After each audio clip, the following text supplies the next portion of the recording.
I want to show you the main reasons why I believe hydrogen-powered fuel cell electric vehicles are a waste of time as we compare current fuel cell electric vehicle technology to Tesla's EV technology. Also, make sure that you stick around till the end of the video because I'm going to introduce a new technology, a new breakthrough that seems to be right around the corner for hydrogen-powered fuel cell electric vehicles and hydrogen storage. And I'll talk about how, if this comes to fruition, this might actually change my mind on hydrogen-powered fuel cell electric vehicles. I'm also going to talk about a few use cases where hydrogen fuel cell electric vehicles might make sense. So if this is interesting to you, stick around.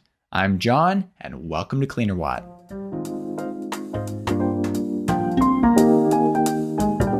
Before I dive into the comparisons between fuel cell electric vehicle technology and Tesla's electric vehicle technology, I think it's important that we define a couple terms here. When we talk about fuel cell electric vehicles, we're talking about an electric vehicle. It is an electric vehicle, but instead of having a large battery pack like a battery electric vehicle like Tesla's Model 3 that we'll talk about in this video, it instead stores most of its energy in the form of hydrogen. A fuel cell electric vehicle then converts the stored hydrogen into electricity, which then powers the electric motors in the vehicle. They do have small batteries, usually between 1 and 2 kilowatt hours for temporary storage of that electricity, but it's still an electric vehicle. Whereas when we talk about a battery electric vehicle like Tesla's Model 3, you have a larger battery pack and you put electricity directly in that battery pack that then powers the motors directly. So a fuel cell electric vehicle is still an electric vehicle, it just has a different way of storing energy. The first reason why I believe fuel cell electric vehicles are a waste of time is because of the use of hydrogen as a fuel is very inefficient. And within this topic of inefficiencies, I really want to explore two different aspects of inefficiencies. The first is the inefficiencies at the time of production, and the second is the inefficiencies of the actual fuel cell electric vehicles themselves. So tackling that first topic, the inefficiencies of hydrogen production, according to Millennium Rain Energy on their website, they mention that their electrolyzers require around 48 kilowatt hours of electricity to produce 1 kilogram of hydrogen. They also mention that on top of that, more energy is required to compress and purify the hydrogen, and that additional electricity ranges from 5 to 15 kilowatt hours per kilogram, depending on the size of the system. We'll come back to those numbers in just a minute, but they also mention here on their website that a fuel cell's efficiency on average is around 55%. What they're talking about here is the fuel cell's ability to take hydrogen and convert that over to electricity. That conversion process has an efficiency of around 55%. With that being said, they did the math, and 1 kilogram of hydrogen has around 33.45 kilowatt hours of energy. And when you multiply that by a 55% efficiency, you arrive at around 18.4 kilowatt hours of usable electricity available after running it through the fuel cell. So when we take a look at this math, it takes between 53 and 63 kilowatt hours to produce 1 kilogram of hydrogen. And as they mentioned, 1 kilogram of hydrogen contains around 33.45 kilowatt hours of energy. And because of the 55% loss, this actually leads to around 18.4 kilowatt hours of electricity actually making it to the motors. So in the end, through this process, you actually have to use around 53 once again to 63 kilowatt hours of energy, electricity, just to get around 18.4 kilowatt hours of electricity to the motors in your fuel cell electric vehicle. This seems like quite a waste to me. Now, when it comes to electric vehicles, we do need to be fair and take a look at the fact that when you charge an electric vehicle, you do lose some energy in that process. So there is a little bit of a loss between the amount of energy that is delivered by a charger, for instance, and the amount of energy that actually gets stored in the battery itself. According to some EPA documents, which I've mentioned in past videos, the current generation of Tesla Model Y experiences a charging loss of around 11 to 12.5%, depending on the conditions. So if you do that math and 53 to 63 kilowatt hours of energy are dispensed in a charging session, at a 12% charging loss, that would mean that 46.64 to 55.44 kilowatt hours get actually stored in the battery pack. So once again, in a side-by-side comparison, in a fuel cell electric vehicle, you only get around 18.4 kilowatt hours to the motors with that same electricity usage. However, with an electric vehicle and a 12% charging loss between the charger and the battery pack, you would still have the majority of that energy in the battery pack ready to go to the wheels. 46.64 to 55.44 kilowatt hours versus the 18.4 kilowatt hours as we talked about with the fuel cell electric vehicle and the hydrogen system. So really that reason alone may actually be enough to discount fuel cell electric vehicle technology. However, there is a lot more when it comes to inefficiencies. When it comes to an efficiency comparison between battery electric vehicles like Tesla's Model 3 and fuel cell electric vehicles like the Toyota Mirai, according to fueleconomy.gov, the 2022 Toyota Mirai LE gets a combined 72 miles per kilogram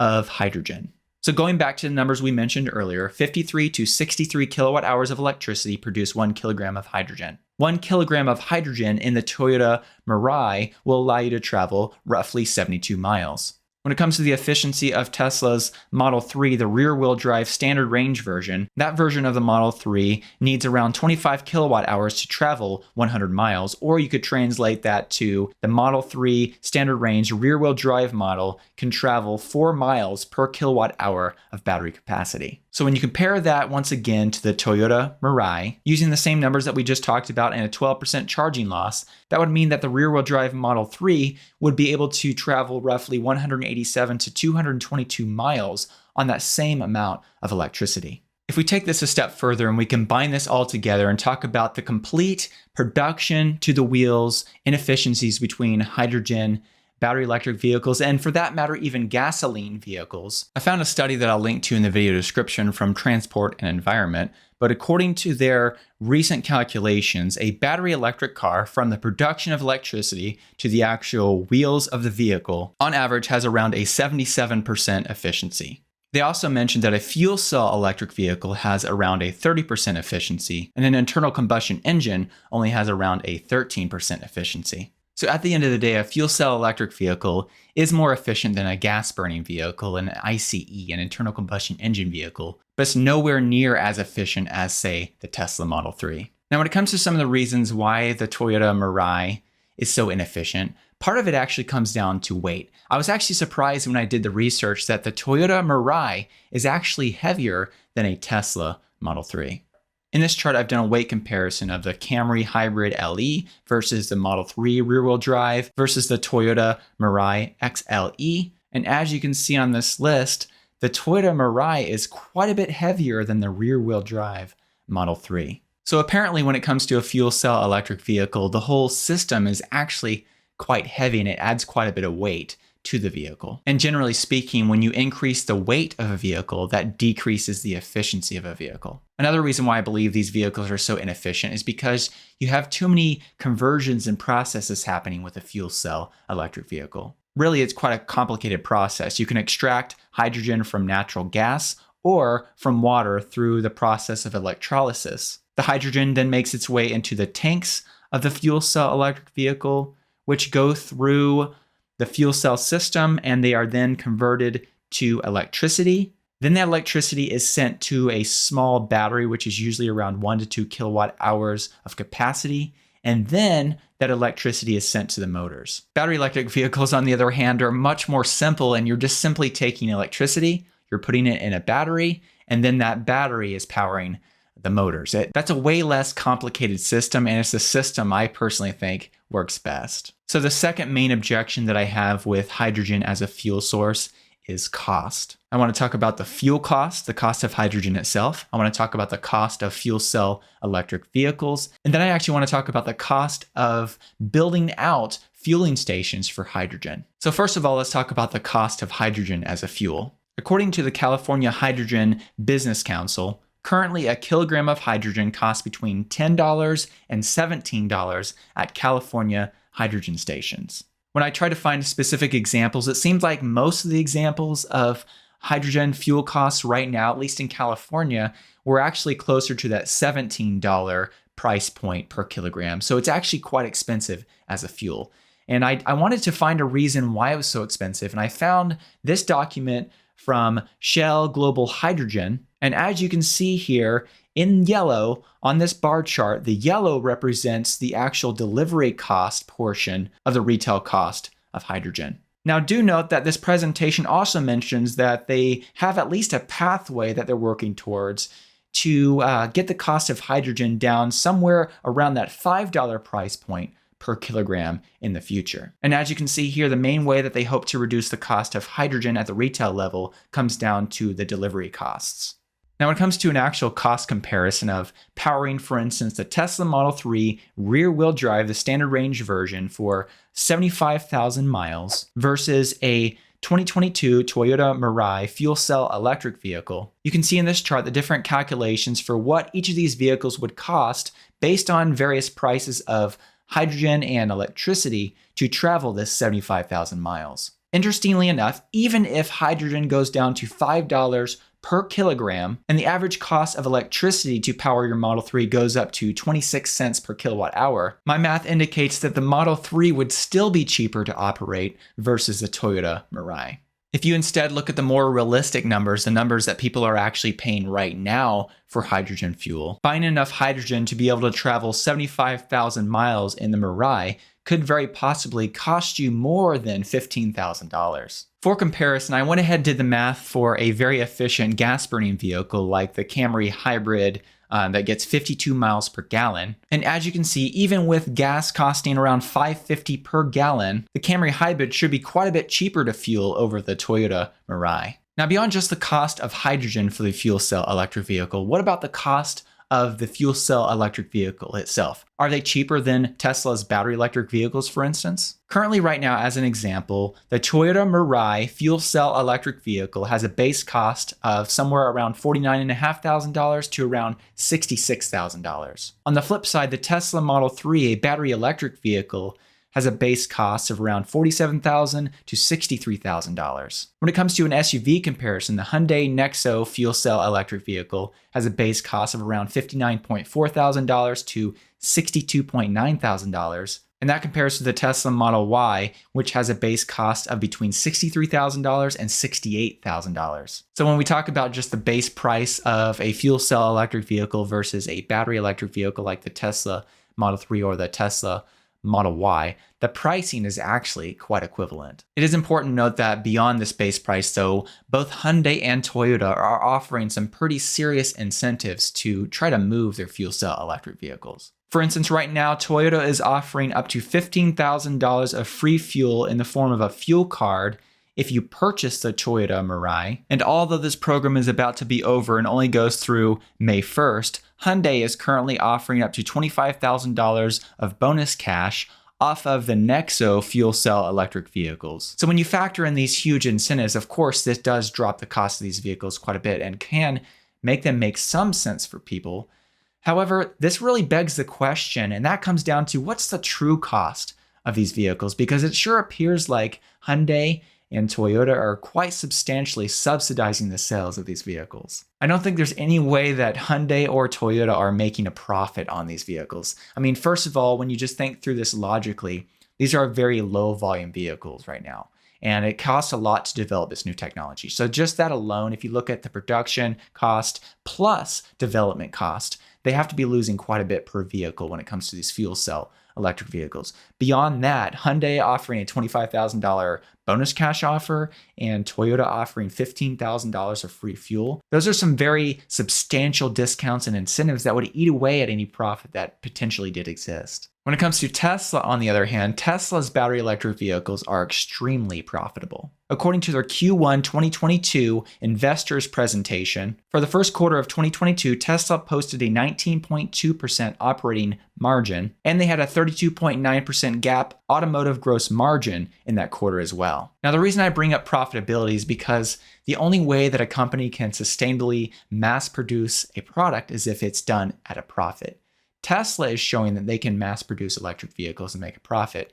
Fuel cell electric vehicles, I think, are a long way away from being able to be produced at a profit because it's still a pretty complicated technology that requires a lot of expensive components. So when it comes to the actual mass production of a fuel cell electric vehicle with current technology, I don't see that happening because it costs way too much based on what I can tell to produce these vehicles, and to actually sell it at a profit would require a price that the market would not want to pay. So we've talked about the cost of hydrogen as a fuel. We've talked about the cost of fuel cell electric vehicles, both on the retail end and the actual production of the vehicle by the manufacturer. Now I'd like to talk about the actual building out of infrastructure that's needed to fuel hydrogen vehicles and compare that to how much it costs for Tesla to install a supercharger. According to the US Department of Energy and a document that I found that was dated November 2nd of 2020, they did the math, and among the 111 planned new hydrogen fueling stations, on average, each station required around $1.9 million in capital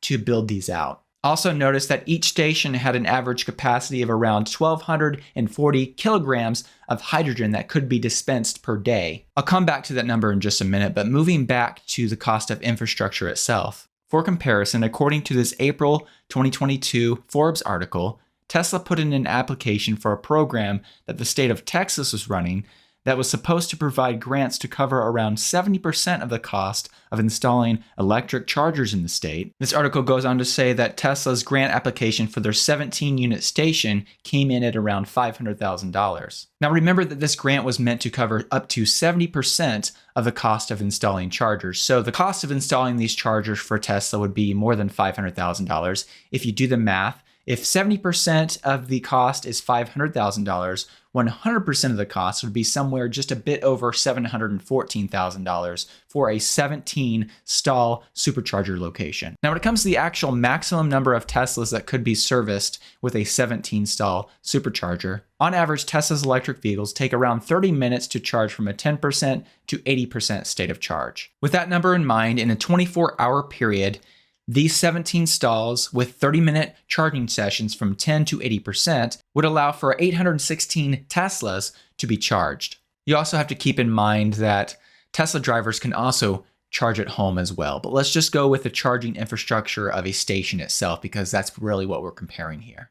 Now, going back to the hydrogen fueling stations, which cost around $1.9 million, on average, according to the Department of Energy, that number we mentioned earlier, that $1.9 million average hydrogen fueling station would have a capacity of around 1,240 kilograms of hydrogen that could be dispensed per day. The 2022 Toyota Mirai has a 5.6 kilogram capacity, so that means that this particular station would be able to service around 221 cars if they were completely empty and you filled them to 100%. If instead you look at the same 10% to 80% fill up of hydrogen, because that's what we did with our electric vehicle, that would mean you could service around 316 cars with this 1,240 kilograms of hydrogen per day. So when you really kind of summarize all this and you look at the cost of a hydrogen fueling station versus a Tesla supercharging station, and you look at not only the cost of it, but how many vehicles can be serviced per day, so the actual usability of it, hydrogen fueling stations are around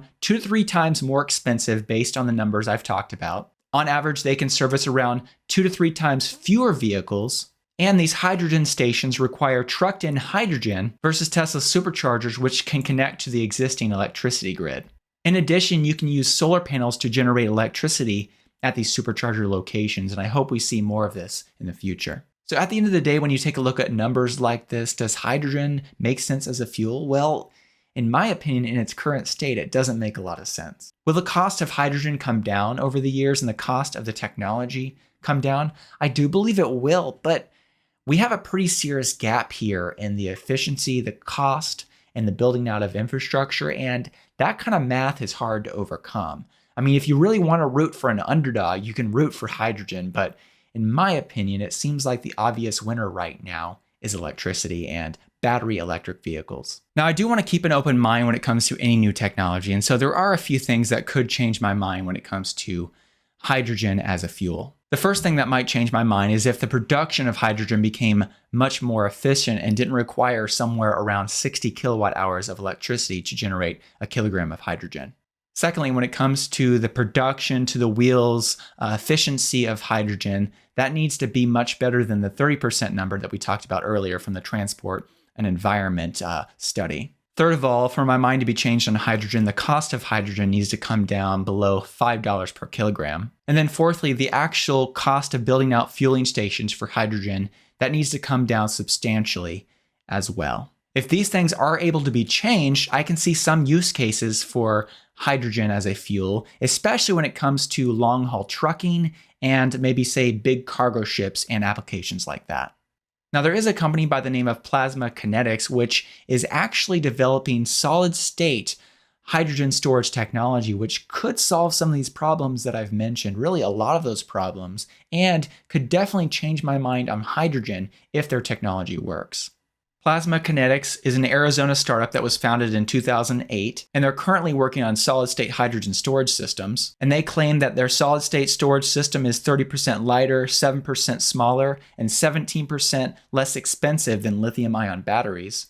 They also mentioned that the solid-state hydrogen technology eliminates the need for compression of the hydrogen gas. Their storage system requires no rare earth elements, and their website says they're working towards having a prototype ready in 2023. If Plasma Kinetics is actually able to deliver on these promises, then I believe it would solve many, if not most, of the objections that I mentioned earlier. I also want to let you know that I recently updated the 2022 electric SUV buyer's guide, and if you go over right now to cleanerwatt.com/magazine, you can purchase a digital copy of this buyer's guide. I added recently the 2022 Mercedes EQS SUV and also the Mercedes EQB, which is another smaller SUV. I added those two vehicles to the buyer's guide, so it now features information for over 31 electric SUVs that are either available right now or will be available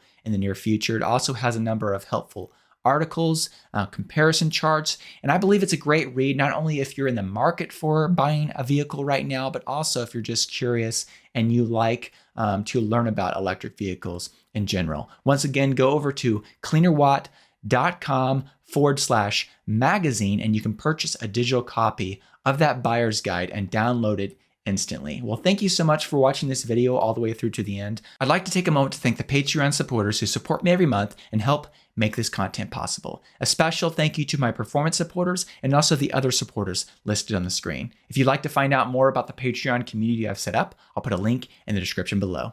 Thank you so much.